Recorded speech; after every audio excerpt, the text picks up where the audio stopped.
Hello, everyone, and welcome to another episode of the Business Growth Show, where we talk about all components of business and how to utilize them for exponential growth. My name is Athin Cassiotis. I'm a serial entrepreneur, international speaker, results strategist, business coach, mentor, and consultant. Today, I have an awesome guest. He is an entrepreneur, advisor, 3 times INC 5000, and the founder and CEO of inWhatLanguage. He provides the platform to scale your organization with on-demand translation and localization services coupled with technology designed to help you grow. He works with many of the biggest brands in the world. So if you need to do business in multiple languages, inWhatLanguage will deliver it for you. Welcome, Cody Broderick, and thank you for being on my show. Thank you. It's great to be here. Hello, everybody. Sure appreciate the invite. It's an honor to meet you, and I'm grateful to be on the show. So thank you so much. You're welcome, Cody. It's going to be amazing today. I'm sure it's going to be heaps of value for everyone watching and listening today. So you're a very successful entrepreneur. So for those people who don't know who you are, please introduce yourself by telling us about you and your journey. Sure, absolutely. So I'm Cody Broderick. I live in Salt Lake City, Utah, in the United States here. I, about 16 years ago, became deeply passionate about the language industry, the idea of breaking down language barriers and helping facilitate communication, streamlining that, and helping organizations and people bridge communication gaps. Just sounded so interesting to me. So when you combine that, the love for technology, a love for people and cultures, and a love for business, I found the perfect industry about 16 years ago. I launched the company 11 years ago, going on 11 years. And we've been growing ever since, as you mentioned, highlighting some of our growth. So as you mentioned, we specialize in helping organizations communicate in over 200 different languages. And that covers all types of content and mediums, whether it's documents, websites, software, product, marketing, collateral, trainings, but also meetings and communication between people. So real-time phone conversations, real-time video conversations, interpreters for events and conferences, interpreters for Zoom meetings. So we support all types of multilingual communication.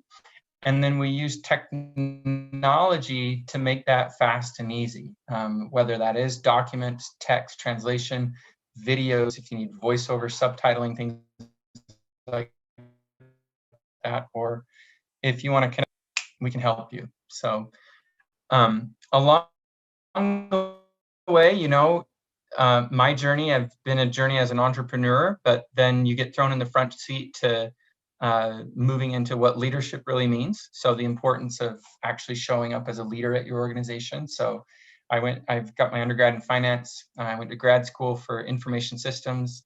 I spent some time at Harvard and MIT studying leadership and entrepreneurial elements to help. And so I'm just very excited about where we are as an organization, especially what the world has gone through this last year, and moving out of that and continuing to help companies grow and communicate and ultimately create better experiences, because that's what we want to do.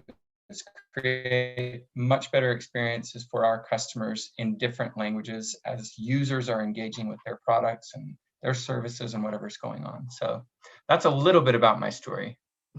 Yeah, awesome. Very, very powerful story of what you've done. And I like the way you talked about, like, how you sort of learned about technology, there and MIT, Harvard, like, big institutions and like that there of learning from, which is amazing, because that definitely would help you from a business sense, and then really package that into what you've done. And obviously being around for a long time, over a decade, is testament to having a great business, right? Because the stats is like less than 30% of businesses, if not a lot less, last that long, right? So you're obviously doing something right there, which is awesome. So that's a credit to you as well. So you mentioned like a few of the services, things that you do, and there's a whole range of them, which is amazing there. So I want to talk a little bit about on-demand translation, which is interesting, where it's like you're there. So can you explain a little bit more about what on-demand translation is and how it works?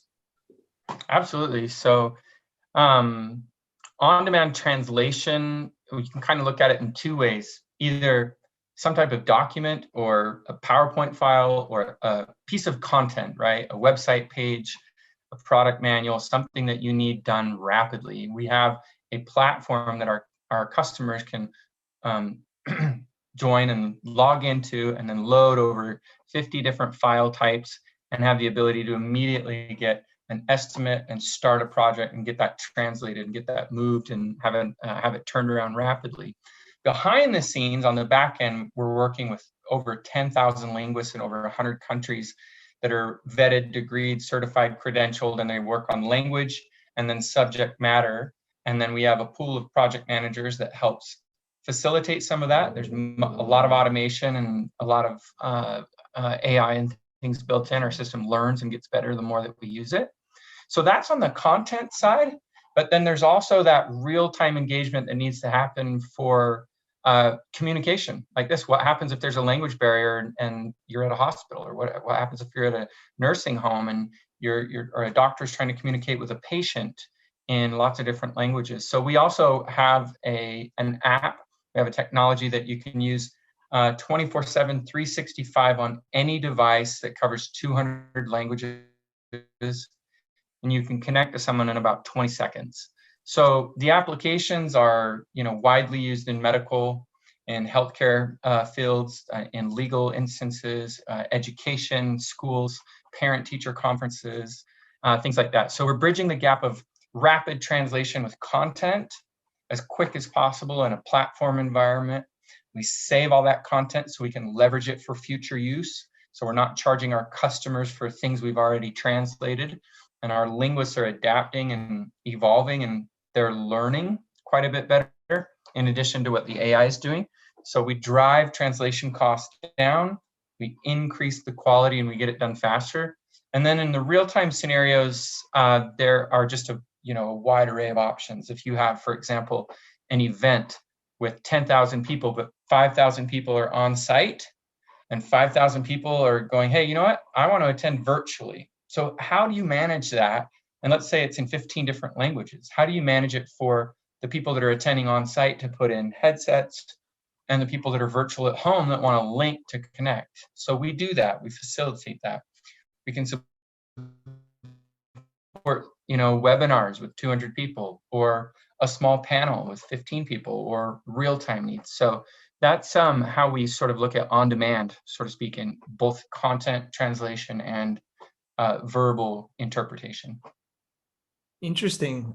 That's very cool. I love that. And so many awesome things there. So I'm just trying to understand a little bit more about this. Like you said, if you're at an event, whether it's a hybrid event, like you mentioned, or just virtual and things like that, like a webinar. So you actually have something that plugs in, and then people can literally listen to it in that language, like relatively quickly, right? Like on point like that.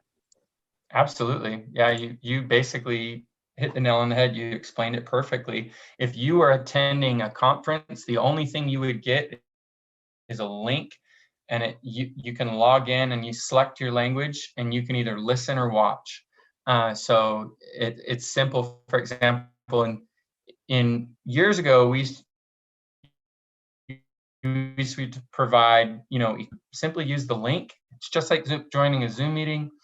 Put on your earbuds and you can join and listen immediately. If they don't have earbuds or headphones, then we still have the equipment, but it's really quite simple to join quickly, either on site or virtually. Yeah, awesome. That's really cool. To be able to do that. Like I'm just thinking where there's some awesome events, but they might only be in English, or vice versa, where there might be in another country, right, where you want to go and go to something and it's in a particular language and you want to translate into English or any other language. And that's massive, because there's so many languages in the world. That's how we really connect with people and to bridge that gap, and to allow us. And I think now with the COVID world, or the slightly post-COVID world that we live in now, it's gotten to the point where, I think you got to look at, there's opportunities globally a lot more now. right, in what we're doing. So how can we, with what you're doing, it's allowing us to really get to that global scale. So it's not like, for example, for me, just connecting with people in English-speaking countries, right? And say I can deliver my services there, that people speak English. I could potentially go to a lot of other countries out there and, they can still listen and participate in what they're doing in business. So yeah, that's massive in what you're doing there. So I really love that. So, you've got all those areas there. And, I know that you also like integrate with certain things. You sort of slightly mentioned it. Do you want to maybe let us know about like integrations with other software, key software providers and things that you have that make it easier for us to not necessarily have to change everything that we do, but we can sort of plug you in, so to speak, into operations? Absolutely. Yeah, it's, we have an open API.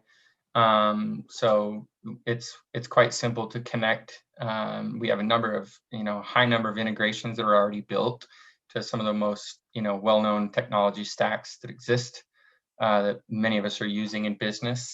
So it makes it easier to connect what you're using, push the content to have that translated faster, and eliminate much of the old way translating content was done. So we can eliminate up to 95% of the typical process of translation and localization with automation and APIs and things like that. So and that's also available so that's for translation of content, also available for interpretation as well. So if organizations, say for example, a hospital is coming in and they have 30 different locations, or a school's coming in and there's a district with 75 schools, then how do you scale that? How do you set that up? And so each location has access, has rapid access, has real-time access, can separate users and access and things like that. So we do make it as easy as possible and as simple as possible for the maturity of the organization. We support small businesses, mid-size and enterprise, very large household names, Fortune 100 companies. But sometimes we engage smaller businesses that are growing and learning, and they're starting to expand, and their capabilities aren't the same. So they work in more of a manual fashion. So I think it's also important to note that we customize that based on where the organization is, their maturity of using technology, and what they're ready for. Yeah, that's awesome. I love that you're sort of, you're basically end to end, like you're saying. It's like, we can do you from like, just ad hoc type stuff, smaller level, it's not going to necessarily break the bank or whatever like that. However, as you grow, basically, they can, you literally help them every step of the way. Or is it the big Fortune 100 big brands like you work with and go, we've got the capacity, the capability, everything like that to be able to service the massive amounts of, staff, clients, whatever it is, in what you do there. So that's really cool, in what you do there with what you're providing in the market. So you touched on it a little bit before, but I'd like to hear a bit more about how you've integrated AI into the business, because AI is becoming a big sort of topic now and everything like that, and how to help your clients, I guess, better and faster in what you're doing. Right. So much of our platform we have integrations with some really powerful engines from Microsoft, from IBM, and from Google, and we're leveraging a lot of the AI that they've already built, pulling that into our environment, into our translation management system, and leveraging those API calls for automated translation, automated reviews, things that help us with taking content that we've already translated, archiving it, and leveraging it. So we don't charge our customers for repetitive content. For example, if we have a piece of training content that's provided in January and there are updates to that training content in July, our system will instantly recognize only what's new, the difference between it, and we'll only charge our customer for that new content. At the same time, it'll make suggestions to our linguists for linguistic assets, glossaries, word choices, and make suggestions for words. Because, for example, you can translate the word run in Spanish over 100 different ways, but it'll start looking at the context before the word and after the word and make suggestions on, most appropriate way to translate the content. So the system is learning. The more that we feed it, it's learning, it's adapting, and then we can, the more that we feed it, the more data that we have, the more that we can train it. So it's set up at a customer level because we can, the nature of our confidentiality, we have to store their content at their organization's level. We don't have a massive sort of bank of everything that we're leveraging, but it's a long-term sort of investment on an organization putting more content in and then us demonstrating those savings, demonstrating that value in our quarterly business reviews and when we're spending time looking over their accounts and showing the value. Yeah, that's awesome. I love that. It's making it easier, and a lot of stuff is wasted like that. That's amazing. Like, if it's only 10% of the content, you only have to pay for 10% the second time instead of 100%. Massive cost savings and stuff like that. So very cool in what you're doing there. I love that. And like in general in business, right, there's, it's all about building relationships. Like, a lot of the most successful people in the world say that over half of their time, maybe 70% or whatever it is spent on building relationships, right? When you're at that higher level of a business. So that's how important it is, right? To be able to get forward, whether that's getting clients, whether it's getting partners, whether it's, building, your team, right? There's a lot of different areas and stuff there with how build relationships is one, right? So how is building relationships and what you're doing in terms of the translation and everything that you do in your business, what's the impact or what's the benefits that is that helping with your clients' businesses as well? I mean, it's really everything. It's everything for us internally with our relationships with our clients and everything for them externally. So the way in which that we approach our partnerships, approach our relationships, approach the way in which that we engage our customers is always, at the highest level of their experiences. They're surveyed monthly. We measure them, we listen to them, and we engage them in very unique and creative ways that sometimes are just lost art forms. For example, handwritten letters that are sent out, and just some unique things that I won't share all of them, but we work very closely with our customers to build trust, to help them plan for what's coming and anticipating, but also to make it feel like we're down the hall from them. They don't know what we know. We're the experts in this, so we want to help them mature in our space and understand the best way to manage their content, the fastest way to get it out, the mistakes they want to avoid. So really leading them, taking a proactive approach to supporting them. And what that does when we're looking at their content, it relates to their growth goals. It relates to their customers, their employees, their users engaging with their content or something that they are, distributing or pushing out or communicating in different languages. So we are truly only as good as our last translation. We have to put our best foot forward, have to put a right plan and process, the right teams of people to execute on that and help them. Because if we're helping them deepen their relationships, create raving fans and big global customer bases that love what they're doing, we're doing a good job. So it's hand in hand. It's us building strong relationships with the client directly, but also helping manage their content so they're deepening their relationships with their customers. Yeah, that's awesome. I love that. And I love the little touch about what you said about the handwritten letters and little things like that, right? Like, I think, being different in business, right, is so important in whatever way. And how can we connect better with people because we're a little bit disconnected in the way that the world is and the way our social media and the way the phones are, sort of controlling us to some extent, right? So how can we connect better in different ways? So I really love that and everything that you're doing there. So really cool. Thank you. Yeah. So, being able to communicate in obviously other languages with confidence, right? Especially, it can be a game changer for business, right? Like as I was talking about, moving into other countries. So what countries, I guess, are you needing to translate most into? Like where's the sort of the demand, so to speak? That's a great question. So we say 200 languages. That's a bit of a positioning statement because 95% of our revenue comes from the global top 20 or top 30 languages.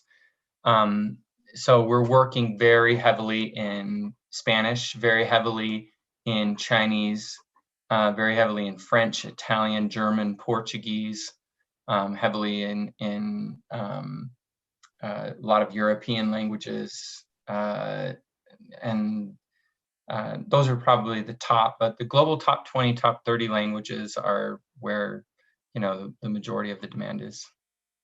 Yeah, awesome.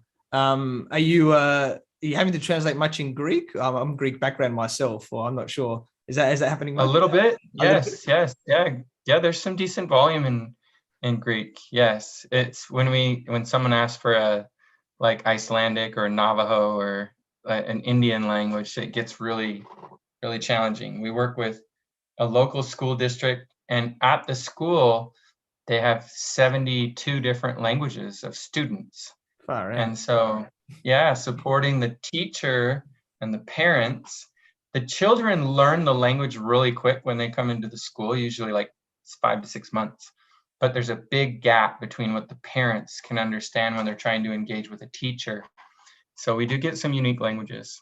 Yeah, very cool. I love that. And really powerful that you can do that. Are you also getting, like, obviously, like English is sort of the global language, right? And where, you're translating, are you getting much that people wanting to go from other languages into English as well, like the opposite way? Yes, not as much, but sometimes we have to take content, for example, if there's content that's authored in Japanese and it needs to go to German, it's normal to take that from Japanese to English and then to German. So sometimes, but not near as much as English as a source language and then into other languages.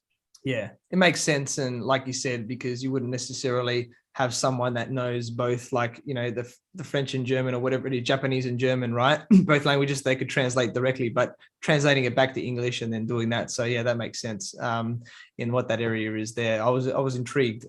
So yeah, very cool. Yeah, one thing I would say as well for listeners or people that don't know, I mean, translation strategy is growth strategy.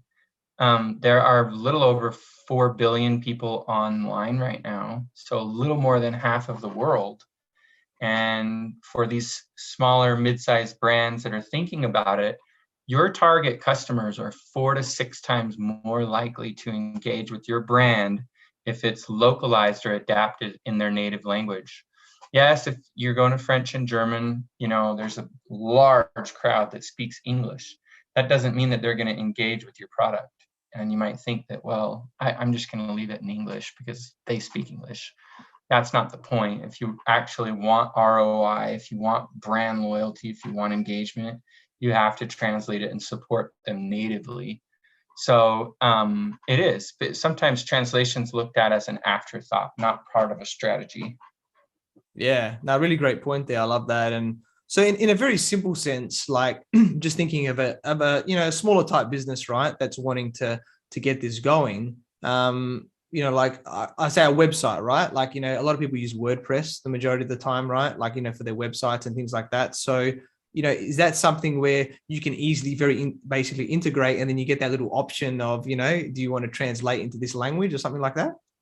Exactly. Yeah, you hit the nail on the head. We have a WordPress integration.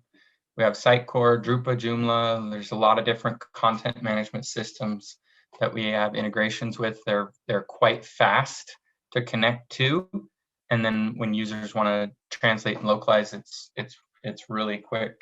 So yeah, awesome, love that. That's very cool. Something I'll definitely be thinking about putting on my list to get myself more out there. So what I'm more intrigued about as well is, what's your most used service? Because you do so many different things, right? What is, I guess, most used, or, you know, a lot that's really needed in the market? Well, there's a massive uptick in telehealth and virtual healthcare, the ability to connect with a doctor or someone virtually, or a care provider, a professional, an expert. So especially if you look at what happened last year, there were no on-site visits. It was so challenging to get any type of care for people that needed it. And there are some really significant stories about people that were missing treatments and care because of everything that was going on. So telehealth there's been a big increase in that. We're engaging a number of organizations, anywhere from 20 or 40 employees up to a few hundred or a few thousand, that have antiquated old ways. They're still trying to find humans to come on site and have a conversation with a patient. And we're saying, no, you can connect in 20 seconds across any device, and it's really easy to set up. So we call it, red tape, or these barriers to help onboard and get people moving. You have to almost have someone at an organization really champion, bringing that on and onboarding. Large organizations, it's different because there's procurement and they want innovation, they want change. But we're seeing a big uptick in video, virtual telehealth, phone interpretation. Translation is just constant, right? Because translation encompasses so much. It encompasses multimedia and video files and captions and transcription, and encompasses training. It encompasses, product marketing, website, because all of that is text. It's text that we're either seeing on screen, or that text has to be adapted, even if you're using a software program. So there's there's game localization. So translation is, high volume. But the telehealth space really picked up. It's very interesting. I like the thought of that, and what I think that comes down to is the mindset, right? Like a lot of people, generally are a bit hesitant to change unless people have a growth mindset, right? But if you're sort of, and no offense to the people that are, like later down in the journey of life, right? But as you get older, it's naturally that we can naturally, not everybody, it's a generalization, but we can become more comfortable, become more set in our ways, right? In there, because, you've been doing something for 50 years or 70 years or whatever it is, right? And you're like, I know this is the way that I do things, right? Whereas it's the longer you do a habit, they say, is the harder it is to break. That's the general gist, right? If you've been smoking for 50 years, for you to quit smoking, it's going to take a lot than someone's been smoking for 5 years, right? So, it's not like I'm just saying it's older people in general, but it's just how long you've been doing something for. So for you, I guess that would be like a barrier in shifting the mindset of people, saying, hey, there is a better way of doing things like that. So you finding, I don't know, I'm just putting out, I don't know if you do this, but there's any sort of mindset shifts or things that you do with certain businesses to help, getting the staff and that on board. Yes, I would say for any of the businesses that are out there that are smaller and getting up and moving, it's really important to look at the influencers at, the organization that you're targeting or who you're trying to work with, and get 2 or 3 people that are part of that decision, because you can have a blocker, someone that is resistant to the change. They might feel threatened. Maybe if we implement technology, they lose a part of their job or their role because we're automating it. So there's a few things that you have to consider when you're looking at some of those types of deals. Who's in the sales cycle, who are influencers, and positioning it for a win, essentially.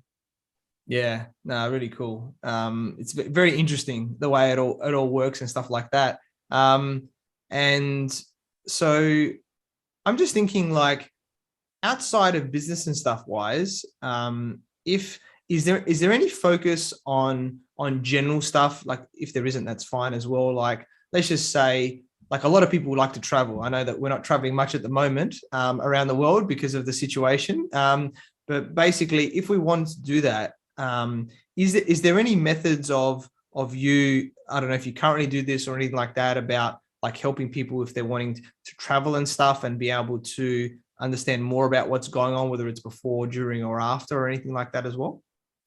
Nothing at a B2C level. We're all B2B provider.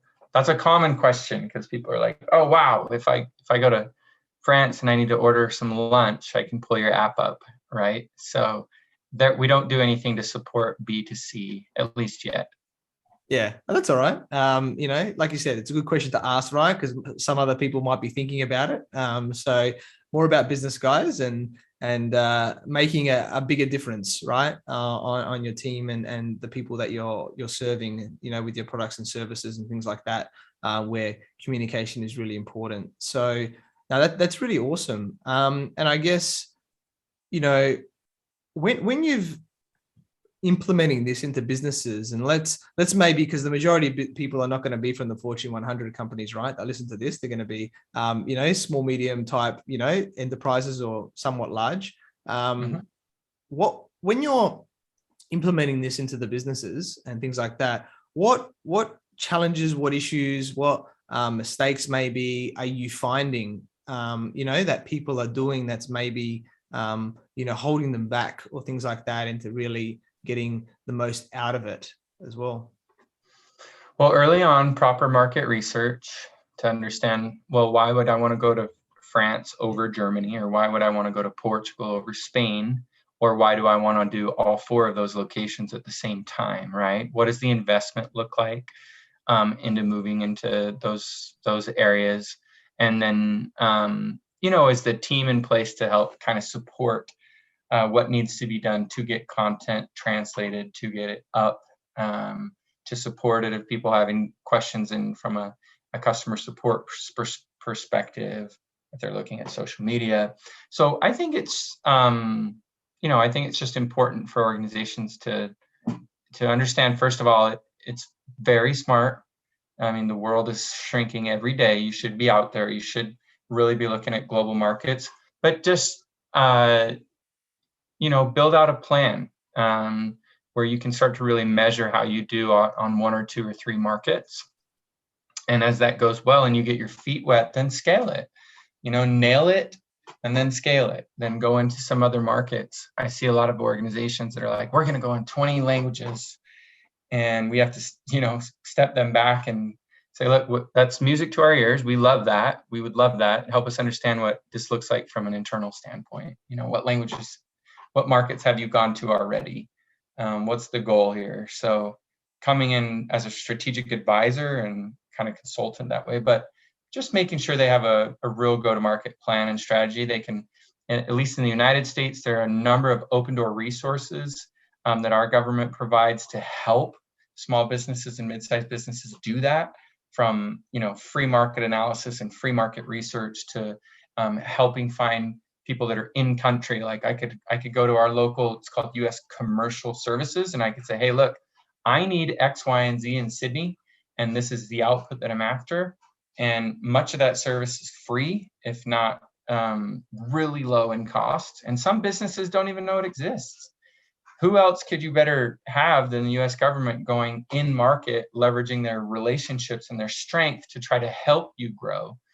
So I think that, you just need a good strategy and a good plan to execute against. Yeah, I love that. And the support to back it up, right? Like, it's like you can't just go into something and not have the resources there. You got to make sure that you're supporting it well enough so that you can succeed. You don't have bottlenecks in the business to stop you from doing that. So yeah, really awesome. Exactly. That's very cool. And I guess from as we're sort of wrapping this up, you've been in business for a long time, right? Over a decade, which is awesome, right? So you're obviously doing something right here. And a lot of people, the stats are a lot of businesses fail, but obviously a lot of businesses can do well, right? As long as they're, getting the right help, whether it's coaches, mentors, and advisors. I know you do advising, right? You know, in what you've done currently and in the past. So what would you say to people that, you know, are really wanting to grow their business properly, and, you know, what to look out for, what to avoid, or more so like what advice or what to focus on to help them to ensure that they can last over the decade like you in their business, you know, to really help them move forward? I would just say that you need to just keep your vision and stay really hungry. You know, you have to have a vision that you're pursuing. The vision can evolve, that's fine. It can be a little bit different, but you're going to want to set some bigger goals, and then put yourself in a state of, you know, sort of active expectancy. Expect things to happen and go out and make it happen. Have that drive to go find the resources that you need. It's never a lack of resources, it's a lack of resourcefulness with an individual. The resources are super easy for us to go after. So if there's the known unknowns, things that you don't know, that's fine, because we all look in hindsight, look at ourselves 2-3 years back and kind of laugh and go, oh, if I had only known then what I know now. So you can seek that. You know, if you're looking for someone that's an expert in a certain field, then go find them and ask for their help. I promise they'll give it to you. Because just be vulnerable, be real, be authentic about where your deficiencies are, how that relates to your growth path, and then your hiring. Fill those gaps with people that can help you do that, and just keep that vision and that hunger alive, because you're going to go through challenges. It could be a recession, it could be a COVID, it could be a big bomb that goes off in your industry and technology is really changing. You have to really kind of think about what am I looking for 3 years down the road? What do we want the business to be like? And what are we doing today or next month to help build on that? And then just take action. Yeah, love that. What a way to end. Amazing points there. And I hope everybody was writing that down and noting that and really taking action on those actions there. So really awesome. So Cody, you know, we connected through our networks where I learned about your awesome journey on providing the platform for businesses to build relationships and do business in multiple languages globally. You have worked with many of the biggest brands in the world, which confirms the high quality and delivery of your services. You know, being around for over a decade, you're an awesome guy. So I'm sure you continue to succeed and make a difference globally. I'm very grateful that we connected. I look forward to work with you in the future. So how can people find you and get in contact with you? Yeah, thank you so much. I really appreciate the opportunity to share. It's been great to be on.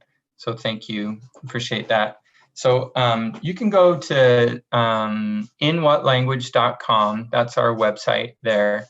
And it has an overview of our services, all the categories, our technology, our approach to that, and of course, all the contact information there. I'm personally on LinkedIn, so you could find me. It's just LinkedIn and then / Cody Broderick, Broderick. So you can find me there, and happy to answer any questions and anything that comes up about best practices in our industry. We're certainly very passionate about it. Yeah, awesome, mate. Yeah, that was amazing. So thank you so much. And yeah, thank you everyone for watching and listening to this show where we talk about everything on business growth. Please like, subscribe, and leave us a 5-star review. You can find me on Facebook, LinkedIn, Instagram, and YouTube as Athin Cassiotis, or visit my website, athincassiotis.com. I completely agree with you, or do I? The only way you'll know is if you tune in next time. So until next time, remember that our business grows when we learn skills and take action using them in spite of fear. Have a great day.